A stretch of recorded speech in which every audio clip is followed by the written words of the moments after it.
Well, again, we're just talking about that very subject about how hawkers, quarters, and traders have taken over Tetteh Quarshie, and just making reference to that very report by Derek Akwosam, our colleague here, who has given us a serious, concrete report about how, well, again, they've also taken over the streets leading to the Kaswa traffic light, and how also we need to do something about the situation in Tetteh Quarshie.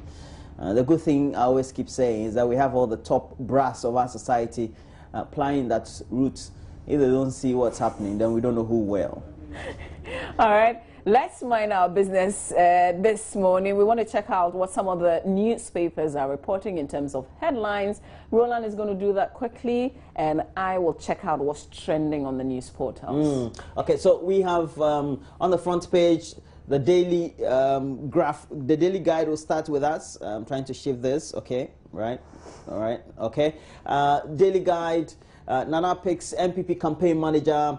Barring any last-minute U-turn and all things being equal, the flag bearer of the opposition New Patriotic Party, Nana Dankwa Akufo-Addo, will name his campaign manager for the 2016 general elections next week. If it's coming from the Daily Guide, you better believe it. We know why we're saying that. And that name is likely to be Dan Butchie?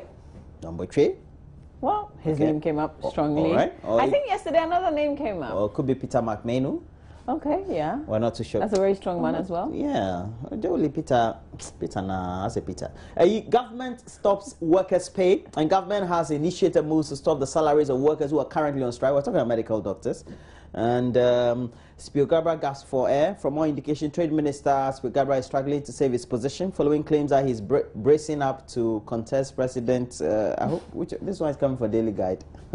I think this will be speculative because yesterday he came and said Afoko exposed over acid attack.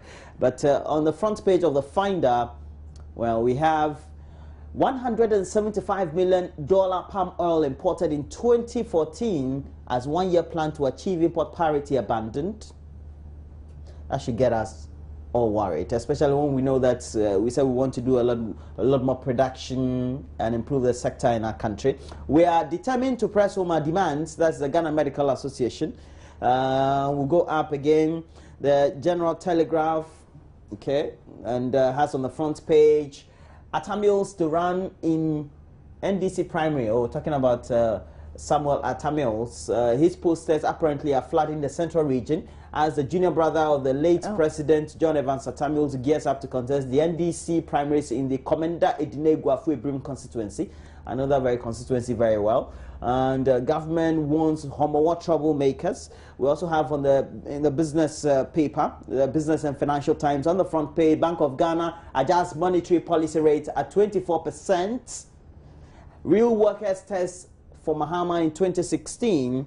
And those are the summaries of the stories we have on the front page of the various newspapers as they have been summarized on the news portal myjoyonline.com. You just have to go onto that very news portal to get a lot more. myjoyonline.com will give you the best update, as well as bloggers and the opinions of not only the reporters but also the well-meaning people of our country. All right, I'm going to take you quickly round to the Ghana News Agency. We'll do myjoyonline.com, the website proper. We will do City FM Online, and then we will check out the Graphic Online, and then the BBC, some African stories there quickly. This is the Ghana News Agency.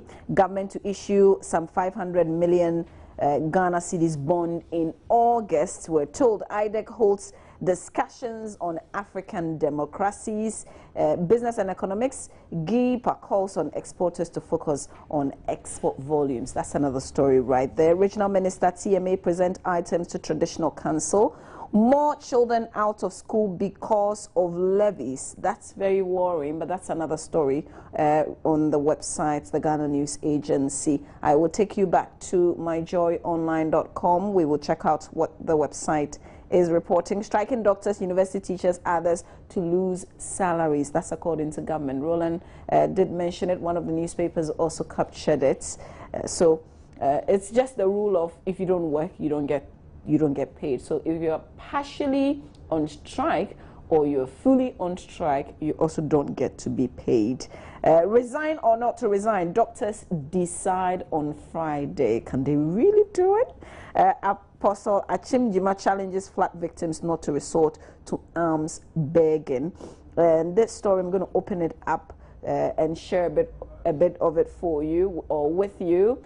5 of our colleagues have been nominated for the Ghana Journalist Awards, and it says 5 journalists from the Multimedia Group have been nominated for this year's Ghana Journalist Awards. They're Joseph Opoku-Gapo, Seth Kwame Boateng, David Ando, Benedict Osu, and Kwete Nate. We're proud of them. We wish them the very best.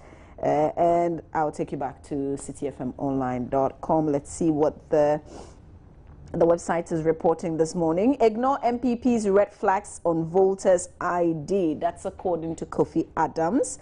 Doctors regroup on Friday over mass resignation threats.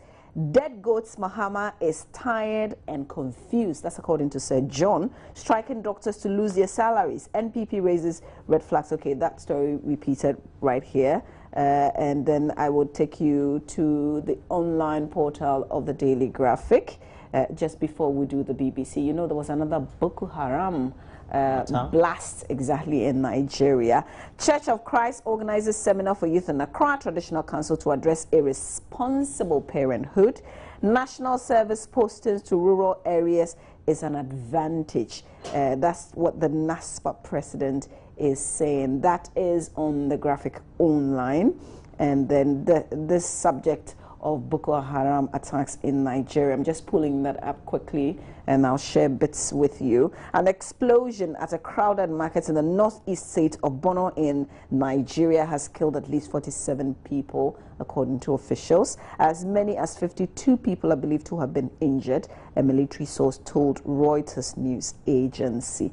Details of it you can read on the site as well. There's another story which I find rather interesting, is on X. Plans to destroy 11 million illegal imports. Angola will destroy, guess how much? 11 million eggs imported illegally into the country. The agricultural minister has said the chicken eggs were brought in without an official health certificates by the state. Okay, so this is what the state news agency is saying. 11 million eggs, not because it's not healthy, but because it has not got a health certificate. Well, if it doesn't have a health certificate, then you can't tell if it's healthy or not, right? Yes, it doesn't have to pass. But the point is, Angola don't grow enough and don't breed enough livestock. Do we grow enough here? Do we have enough here? We import some eggs. Really? Yes, we import everything. We import beans. Right. Yeah. I'm surprised by that. I saw some imported shito. Oh, no. Oh, yes. Oh, boy. Oh, yes. You are right. Okay, but that's it for what the news portals are reporting this Wednesday. You are now updated, but you can go to the newsstands and grab the newspapers and then read most of the stories in detail yourselves. All right, so that'll be it. We're taking a break. When we come back, we're going to have Baba Tando here in the studio, and Mrs. Tando is going to tell us what she has by way of sports. We know that Barcelona and some transfer news will be very much topical. Do stay on.